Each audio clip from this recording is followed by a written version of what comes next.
नमस्कार दोस्तों, आपका स्टडी लाइट यूट्यूब चैनल में एक बार फिर से स्वागत है। और भारत की भूगोल की सीरीज़ में ये लेक्चर नंबर 13 है जो आज हम पढ़ने वाले हैं, जिसका नाम है भारतीय जलवायु यानी कि इंडियन क्लाइमेट। चलिए दोस्तों शुरू करते हैं बिना किसी वेस्ट ऑफ टाइम के। भारतीय जलवायु इंडियन क्लाइमेट। दोस्तों आप इस डायग्राम में देखिए, इस डायग्राम में जो भारत की लोकेशन है वो देखिए आप।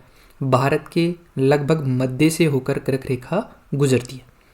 इस कारण से भारत उष्ण कटिबंधीय और शीतोष्ण कटिबंधीय दोनों जोन्स में यानी कि दोनों कटिबंधों में पाया जाता है। यानी दोनों कटिबंधों में भारत की स्थिति है।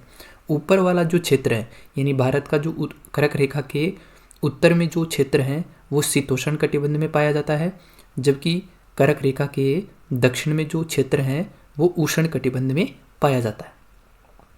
इसके कारण देखिए अब दोस्तों, जो भारत है, भारत के उत्तर पूर्वी इलाके पर हिमालय की स्थिति है। उत्तर पूर्वी इलाके पर हिमालय की स्थिति है, जिसके कारण जो साइबेरिया है जो कि रूस में स्थित है ठंडा इलाका, वहाँ से हवाएं कुछ भारत की तरफ आती है और उन ठंडी हवाओं को जो हिमालय है वो आगे नहीं बढ़ने देता है, यानी कि रोक लेता है। जो ठंडी हवाएं भारत में आनी चाहिए थी उनको हिमालय रोक लेता है।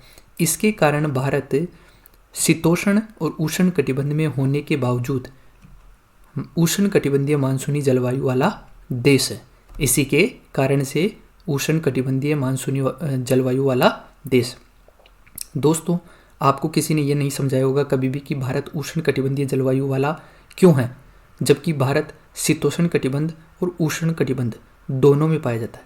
तो मैंने आपको ये बताया है कि हिमालय की स्थिति के कारण जो साइबेरिया से ठंडी हवाएं आती है उनको रोक लेता है, यानी कि हिमालय एक प्रकार से बैरियर का काम करता है। इसके कारण भारत की जो जलवायु है वो उष्ण कटिबंधीय मानसूनी जलवायु प्रकार की ही मानी जाती है।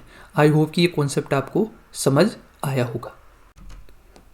चलिए दोस्तों, अब हम दो टर्म हैं, एक है मौसम और जलवायु। ये दो शब्द हैं, इनका अंतर समझते हैं। ये अक्सर हमारे सामने आता है तो हमें ये लगता है कि मौसम और जलवायु दोनों सिमिलर हैं, बट ऐसा नहीं है। दोस्तों मैं आपको बताता हूँ कि मौसम और जलवायु दोनों में क्या अंतर होता है। देखिए दोस्तों, जो मौसम और जलवायु है वो दोनों ही वायुमंडलीय दशाएँ हैं, वायुमंडलीय दशाएँ। लेकिन जो मौसम है वो एक छोटे क्षेत्र के बारे में हमें बताता है, यानी ये छोटे क्षेत्र को क्या करता है, रिप्रेजेंट करता है। ये हमें बताता है कि इस क्षेत्र का जो मौसम है वो किस प्रकार का है, जबकि जो जलवायु है वो बड़े क्षेत्र को रिप्रेजेंट करती है। जैसे कि भारत की जलवायु कैसी है, अमेरिका की जलवायु कैसी है, रूस की जलवायु कैसी है, ऐसे। लेकिन ऐसा नहीं कहते कि हम भारत का मौसम कैसा था, हम पर्टिकुलरली ऐसे बोलते हैं कि दिल्ली का मौसम कैसा है, राजस्थान का मौसम कैसा है, उत्तर प्रदेश का मौसम कैसा है, कर्नाटक का मौसम कैसा है। तो इस प्रकार छोटे क्षेत्र के लिए हम मौसम यूज़ करते हैं, जबकि जो बड़े क्षेत्र के लिए हैं, जो बड़े क्षेत्र की जो वायुमंडलीय दशाएं हैं उनके लिए हम जलवायु यूज़ करते हैं। लेकिन जो मौसम है वो अल्पकालीन होता है। जैसे सुबह का मौसम कुछ और हो सकता है, दोपहर का मौसम कुछ और हो सकता है, शाम का मौसम कुछ और हो सकता है। लेकिन कभी भी ऐसा नहीं होगा कि सुबह की जलवायु, दोपहर की जलवायु, शाम की जलवायु, ऐसा नहीं होता है, क्योंकि ये दीर्घकालीन होती है। कितनी दीर्घकालीन होती है दोस्तों? लगभग 30 से 35 सालों की। जिस भी क्षेत्र की हम जलवायु के बारे में बताते हैं तो 30 से 35 सालों का एवरेज निकाला जाता है कि वहाँ का जो टेम्परेचर है, वहाँ का जो मौसम है वो किस प्रकार का है। तो उसका एवरेज निकाला जाता है 30 से 35 सालों का। तब जाके हम बताते हैं कि किसी क्षेत्र की किस प्रकार की जलवायु है। यानी कि जैसे हम बता देते कि भारत की जलवायु गर्म है या ठंडी जलवायु है, तो ये 30 से 35 सालों के एवरेज से निकाला जाता है। अब जैसे मैंने बताया कि मौसम दिन प्रतिदिन बदल सकता है, यानी दिन में भी कई बार बदल सकता है, लेकिन जो जलवायु है वो लंबे समय तक नहीं बदलती। ऐसा नहीं कह सकते कि इस वर्ष भारत की जलवायु कुछ इस प्रकार की है, ठंडी है, और अगले साल भारत की जलवायु ठंडी हो गई। ऐसा नहीं होता है। लगातार 30 से 35 सालों तक मेजर किया जाता है। उसके बाद में ये बताया जाता है कि भारत की जलवायु किस प्रकार की है या किसी अन्य देश की जलवायु है वो किस प्रकार की। तो दोस्तों ये मैंने आपको जो मौसम और जो जलवायु थे उन दो टर्म में अंतर बताया है कि क्या अंतर होता है। अब हम आगे पढ़ने वाले हैं कि भारत में वर्षा किन किन कारणों से होती है और कब कब होती है और कहाँ कहाँ होती है। चलिए दोस्तों, 3 कारणों से भारत में वर्षा होती है। एक होती है दक्षिण पश्चिमी हवाओं के कारण, दूसरी होती है उत्तर पूर्वी हवाओं के कारण और तीसरी होती है पश्चिमी विक्षोभ के कारण। इन 3 कारणों से ही भारत में वर्षा होती है। अब कब कब होती है वर्षा यहाँ इनके कारण? देखिए, दक्षिण पश्चिमी हवाओं के कारण जून से सितंबर में वर्षा होती है। उत्तर पूर्वी हवाओं के कारण अक्टूबर से नवंबर में वर्षा होती है। पश्चिमी विक्षोभ के कारण दिसंबर से फरवरी में वर्षा होती है। दिसंबर से फरवरी में वर्षा होती है। अब इनके कारण कहाँ कहाँ वर्षा होती है? तो दक्षिण पश्चिमी हवाओं के कारण जो वर्षा है वो लगभग पूरे भारत में वर्षा होती है।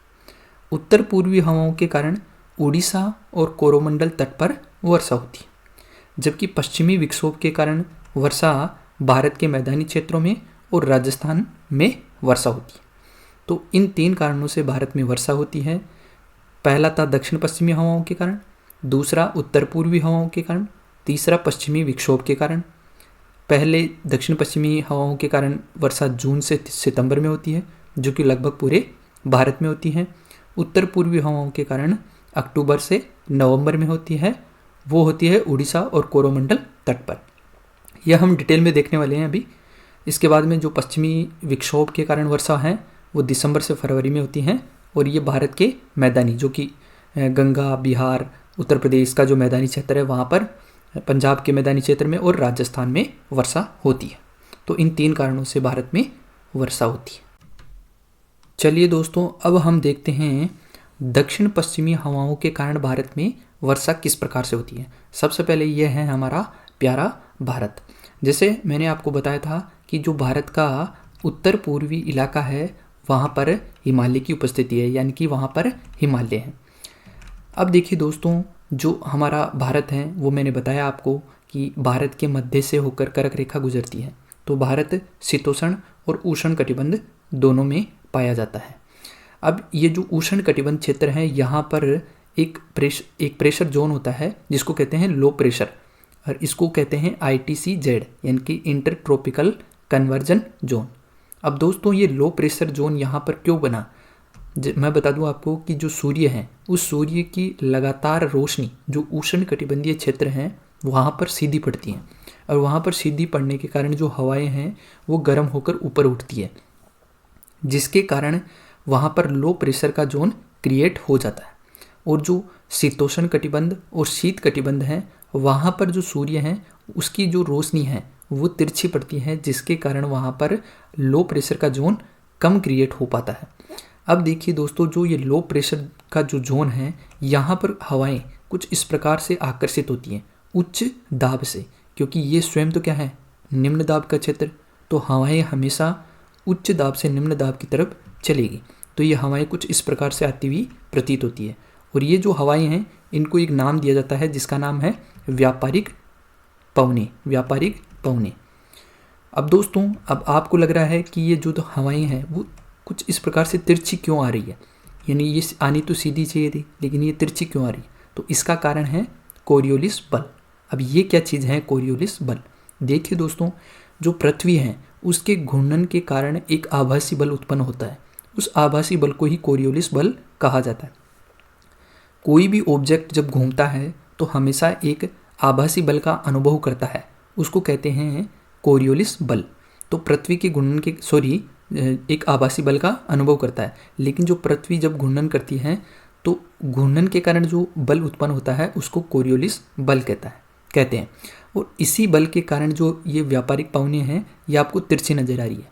एक वैज्ञानिक थे फेरेल, उन्होंने ये फेरेल के नियम के अनुसार ये बताया कि जो उत्तरी गोलार्ध है, यानी कि जो उष्ण जो भूमध्य रेखा है उसके ऊपर का जो क्षेत्र है उत्तरी गोलार्ध, उसके अंदर जो ये व्यापारिक पवने हैं वो घड़ी की दिशा में मुड़ जाती हैं, जबकि जो दक्षिणी क्षेत्र है यानी जो दक्षिणी गोलार्ध है उसमें जो व्यापारिक पवने हैं वो घड़ी की विपरीत दिशा में मुड़ जाती है। इसी कारण ये तिरछी आती हुई प्रतीत हो रही है। इसीलिए इस क्षेत्र को कहा जाता है ITCZ, यानी कि inter tropical conversion zone. Conversion का मतलब होता है मिलना। आपस में मिलना, तो ये आपस में आकर मिल रही है ना, तो इसलिए इसको ITCZ कहते हैं।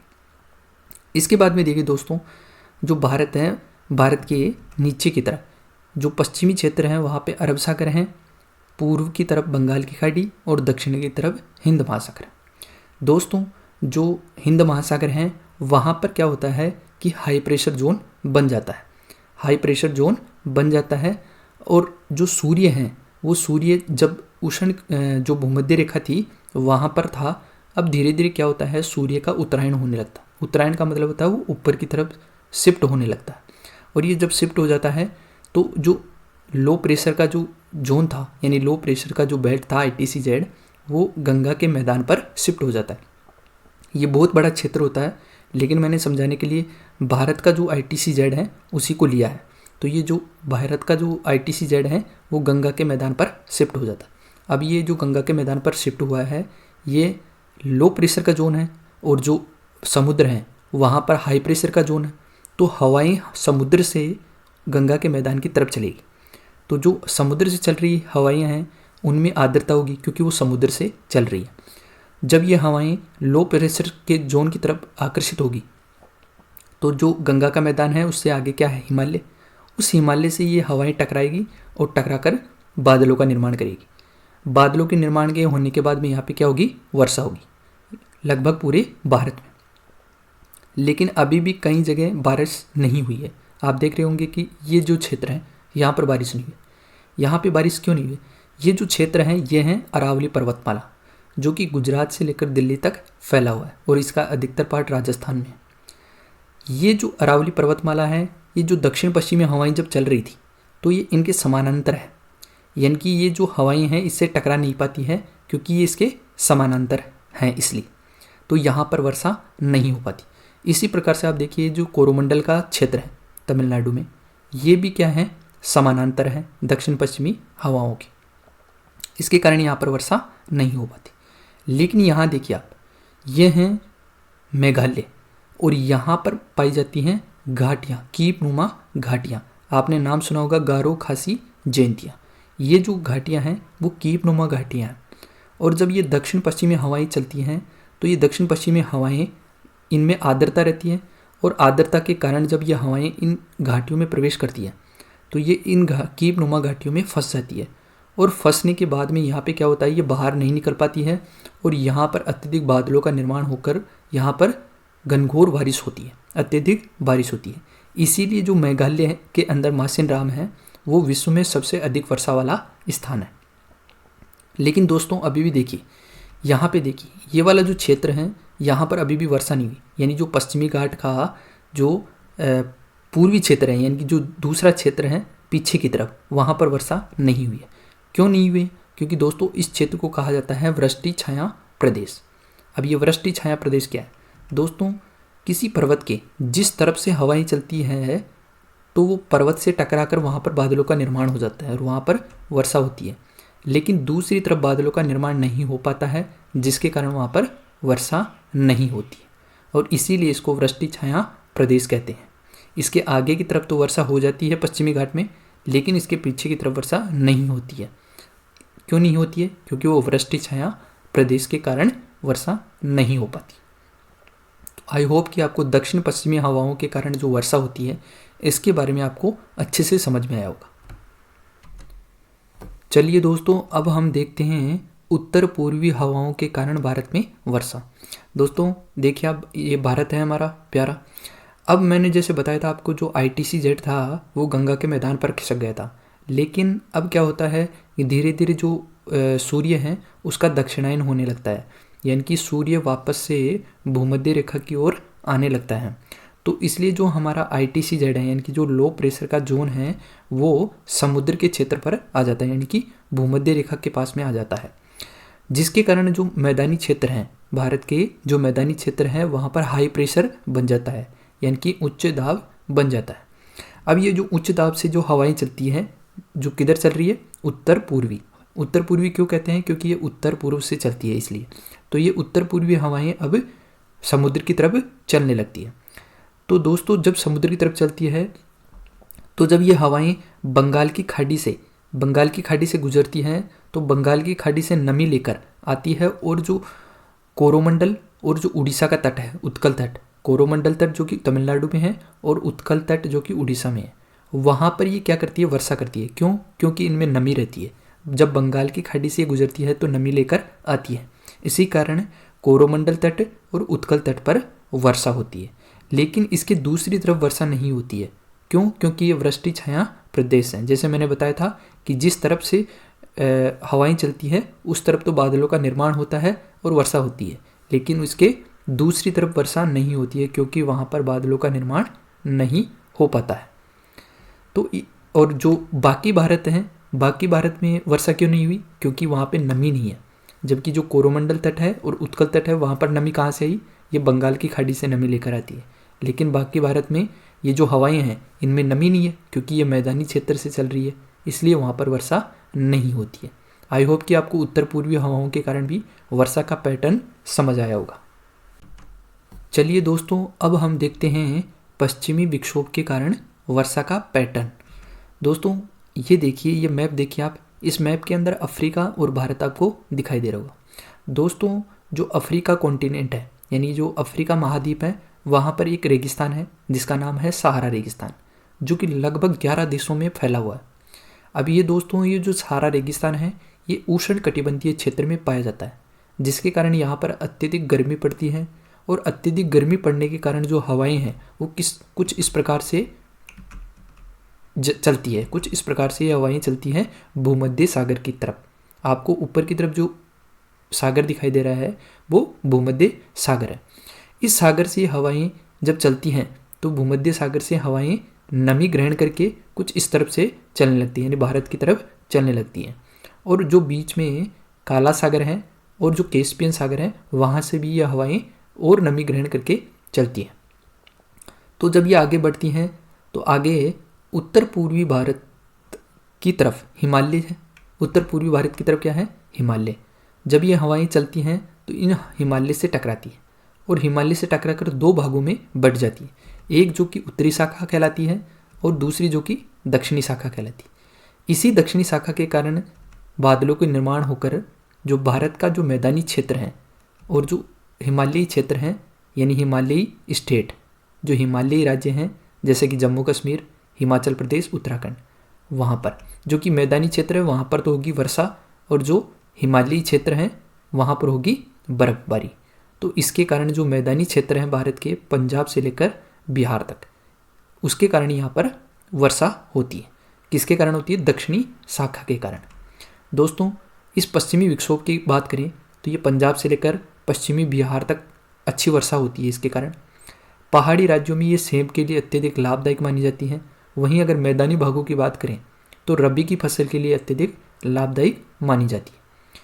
इस पश्चिमी विक्षोभ को राजस्थान और कुछ मैदानी क्षेत्र हैं वहाँ पर मावठ के नाम से जाना जाता है। ये कई एग्जाम्स में पूछा जाता है कि जो मावठ है वो किसको कहा जाता है, तो वो पश्चिमी विक्षोभ के कारण जो वर्षा होती है, वेस्टर्न डिस्टर्बेंस के कारण जो वर्षा होती है उसको मावठ के नाम से जाना जाता है।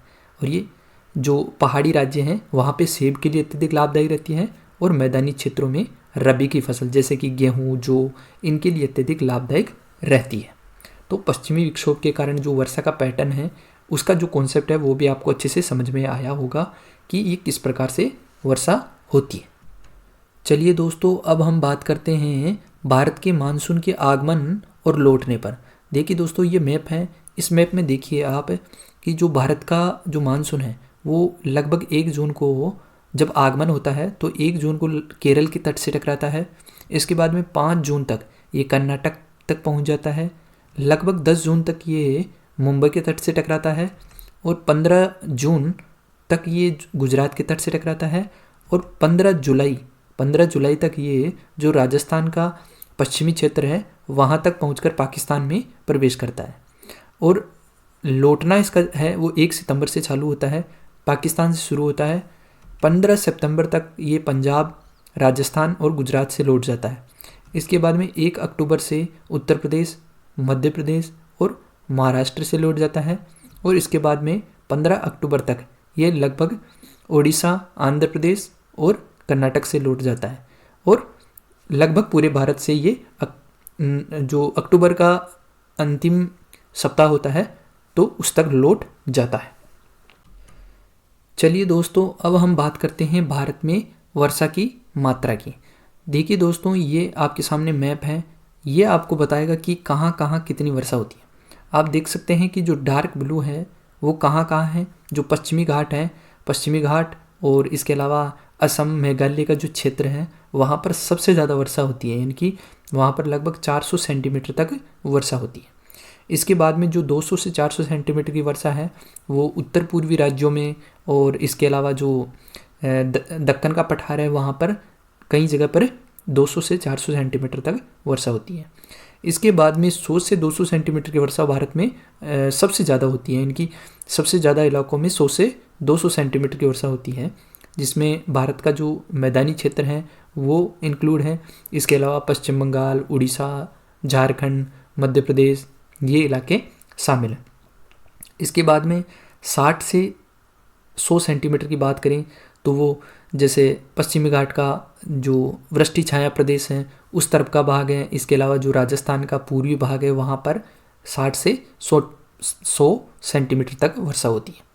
इसके बाद में 40 से 60 सेंटीमीटर की बात करें तो ये जो अरावली का जो पश्चिमी भाग है वहाँ पर वर्षा होती है। इसके अलावा जो वृष्टि छाया प्रदेश होते हैं वहाँ पर 40 से 60 सेंटीमीटर वर्षा होती है।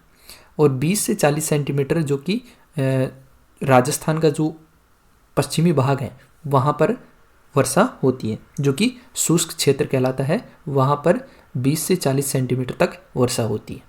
तो ये भारत में वर्षा का मैप है। तो आप एक दो बार जब इस मैप को देखोगे तो ये जो आपका जो मोटे मोटे जो क्षेत्र हैं वो आपके दिमाग में बैठ जाएंगे कहाँ पर कितनी वर्षा होती है। चलिए दोस्तों, अब एक सवाल है, भारत में किसी वर्ष अधिक वर्षा और किसी वर्ष कम वर्षा क्यों होती है? ऐसा क्यों होता है कि किसी साल वर्षा अधिक होगी और किसी साल वर्षा कम हो जाती है और कभी कभी वर्षा नॉर्मल रहती है? तो इस कॉन्सेप्ट को आज हम समझने वाले हैं। सबसे पहले हम जो नॉर्मल सिचुएशन होती है उसको समझते हैं। दोस्तों, आपके सामने एक डायग्राम है, इसमें देखिए, यहाँ पे देखिए यह है पेरू का तट।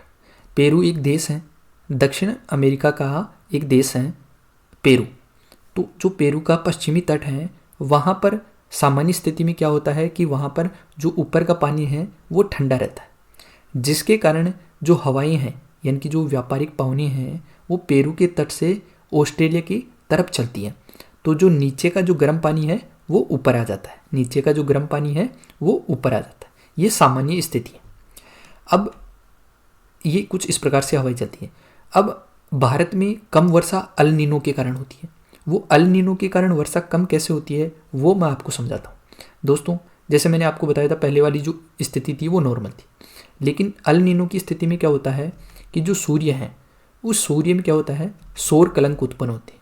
सौर कलंक का मतलब होता है कि जो सूर्य है वो अपनी जो ऊष्मा है यानी जो हीट है उसको क्या करता है, त्याग देता है, जिसके कारण वहाँ पर क्या हो जाता है, सूर्य कलंक उत्पन्न हो जाती है। और इसके कारण जो हीट है वो हीट कुछ पेरू का जो तट है उसकी तरफ आने लगती है। मतलब पेरू के तट के अलावा भी और कई जगह भी आती है, लेकिन जो पेरू का तट है वहाँ पर भी आती है, जिसके कारण जो पेरू के तट का जो ऊपर का पानी ठंडा हुआ करता था वो गर्म हो जाता है। और गर्म होकर क्या हो जाता है, वहाँ पर लो प्रेशर का जोन क्रिएट हो जाता है। अब वहाँ पर क्या होगा, निम्न दाब का क्षेत्र बन गया। अब जो हवाएं पहले नॉर्मल स्थिति में पेरू के तट से ऑस्ट्रेलिया की तरफ चल रही थी, अब ये जो सिस्टम है वो उल्टा हो जाएगा, यानी कि जो ऑस्ट्रेलिया से हवाएं हैं वो पेरू के तट की तरफ चलने लगती है। अब पेरू के तट की तरफ जब ऑस्ट्रेलिया से हवाएं चलेगी तो उससे क्या होगा, जो भारत की तरफ जो हवाएं चल रही थी यानी कि जो भारत में जो मैदानी क्षेत्र था, मतलब जो समुद्री क्षेत्र था, वहाँ से जब मैदानी क्षेत्र की तरफ भारत में हवाएं चलती है तो वो कमज़ोर पड़ जाएगी। क्यों? क्योंकि ये जो हवाएं हैं ये पेरू की तट की तरफ भी चलने लग जाती है, जिसके कारण जो भारत का मानसून है वो कमज़ोर पड़ जाता है, जिसके कारण भारत में क्या होती है, वर्षा कम होती है। ये इसको बोलते हैं अल नीनो। ये 3 से 4 साल के गैप पर आता है, 3 से 4 साल के गैप पर अल नीनो आता ही आता है। तो इस अल नीनो के कारण भारत में कम वर्षा होती है। एग्जाम्स में अक्सर ये पूछा जाता है कि किसके कारण कम वर्षा होती है या अल नीनो के कारण क्या इफेक्ट होता है। तो एल नीनो के कारण आपको याद रखना है कि भारत में कम वर्षा होती है।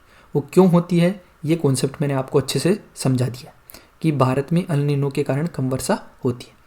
अब दूसरा फिनोमेना आता है ला नीना। इसके कारण भारत में अधिक वर्षा होती है। ये लगभग 7 साल में रिपीट होता है। एल नीनो के बाद में ला नीना आता है, ला नीना के बाद में फिर एल नीना आता है, तो ये अल्टरनेटिव चलते रहते हैं। तो ला नीना के कारण भारत में अधिक वर्षा होती है, जैसे एल नीनो के कारण भारत में कम वर्षा हुई थी, ला नीना के कारण भारत में अधिक वर्षा होती है। इसका क्या कारण है, इसका भी कॉन्सेप्ट हम समझ लेते हैं। दोस्तों वही डायग्राम है। अब जो सूर्य कलंक था, उस जो रोशनी थी यानी कि जो ऊष्मा थी, उसके कारण जो ऑस्ट्रेलिया था वहाँ का जो पानी है वो नॉर्मल से ज़्यादा गर्म हो जाता है। अब नॉर्मल से ज़्यादा गर्म होने के कारण जो हवाएं थी यानी व्यापारिक पवनें थी वो भारत की तरफ भी चलने लगती है, भारत की तरफ चलने लगती है, यानी अधिक चलने लगती है। पहले भी चलती थी नॉर्मल स्थिति में भी, लेकिन अब ज़्यादा चलती है, यानी कि जो ऑस्ट्रेलिया की जो ऊपर का जो पानी गर्म हुआ है वो भारत की तरफ शिफ्ट होने लगता है। इसके कारण जो हिंद महासागर का जो पानी है वो भी गर्म हो जाता है, जिसके कारण जो हवाएं हैं वो जितनी चल रही थी उससे ज़्यादा चलने लगती है, यानी कि जो मानसून है वो मजबूत हो जाता है। यानी कि जो हवाएं चलती हैं उसमें आर्द्रता अत्यधिक रहती है, जिसके कारण जो वर्षा जितनी होनी चाहिए थी उससे अधिक वर्षा हो जाती है। तो इसलिए ला नीना के कारण भारत में अधिक वर्षा होती है। तो ये मैंने 2 कॉन्सेप्ट समझाए आपको। नॉर्मल स्थिति में क्या होता है, एल नीनो की स्थिति में क्या होता है, भारत में कम वर्षा होती है। ला नीनो के कारण भारत में क्या होती है, अधिक वर्षा होती है। तो थैंक यू सो मच दोस्तों। आई होप कि ये जो जलवायु के कॉन्सेप्ट्स हैं आपको अच्छे से समझ में आए होंगे। अगर ये आपको अच्छा लगा है तो लाइक करें, कमेंट करें, शेयर करें और स्टडी लाइट यूट्यूब चैनल को आप सब्सक्राइब करके बेल आइकन दबा लें। दोस्तों मुझे पता है कि आप देखते हैं लेकिन सब्सक्राइब नहीं करते। यदि आपको अच्छा नहीं लग रहा है तो आप कमेंट करके बताइए कि कहाँ कमी है, लेकिन आप सब्सक्राइब ज़रूर करिए, अपने दोस्तों में भी शेयर कीजिए और इस चैनल को ज़्यादा से ज़्यादा शेयर करेंगे तभी ये आगे ग्रो करेगा। मैंने कमिटमेंट लिया है कि जो भारत का भूगोल और विश्व का भूगोल है मैं मैपिंग और डायग्राम की सहायता से इतना अच्छे से समझाऊंगा कि एक बार में पूरे कॉन्सेप्ट क्लियर हो जाए। तो दोस्तों अगले लेक्चर में मिलते हैं, तब तक के लिए धन्यवाद। जय हिंद।